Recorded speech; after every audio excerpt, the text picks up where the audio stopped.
शहादा येथे अवैध गौण खनिज वाहतुकीवर महसूल विभागाची धडक कारवाई, डंपर जप्त।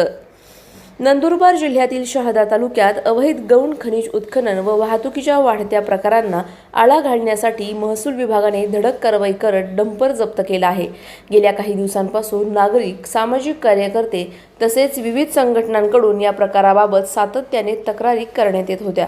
अखेर या तक्रारींची दखल घेत दिनांक 21 रोजी सकाळी महसूल विभागाच्या पथकाने संशयित वाहनावर कारवाई केली।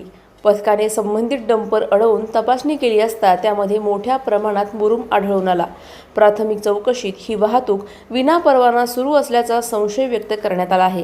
जप्त केलेले वाहन पुढील तपासासाठी तहसील कार्यालयाच्या आवारात ठेवण्यात आले असून संबंधितांवर नियमानुसार कारवाई करण्यात येणार असल्याची माहिती प्रशासनाकडून देण्यात आली आहे। या कारवाईमुळे शहादा तालुक्यात अवैध गौण खनिज व्यवसाय करणाऱ्यांमध्ये मोठी खळबळ उडाली असून महसूल विभागाने अशा प्रकारांवर पुढेही कठोर कारवाई सुरू ठेवण्याचा इशारा दिला आहे। दरम्यान तालुक्यातील अनेक भागात अद्यापही बेकायदेशीररित्या मुरुम उत्खनन सुरू असल्याचे चित्र समोर येत आहे। बांधकामासाठी लागणाऱ्या मुरुमच्या मागणीमुळे काही जणांकडून मोठ्या प्रमाणात विनापरवाना उत्खनन करून त्याची वाहतूक केली जात असल्याची माहिती आहे।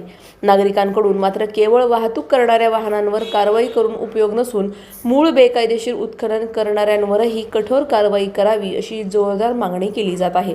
तसेच ओव्हरलोड वाहतूक करणाऱ्या वाहनांवरही लक्ष ठेवून त्यांची क्षमता तपासावी अशी अपेक्षा व्यक्त करण्यात येत आहे।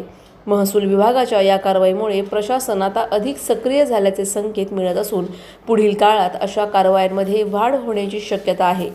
सलाउद्दीन लोहार, नंदुरबार, न्यूज 24।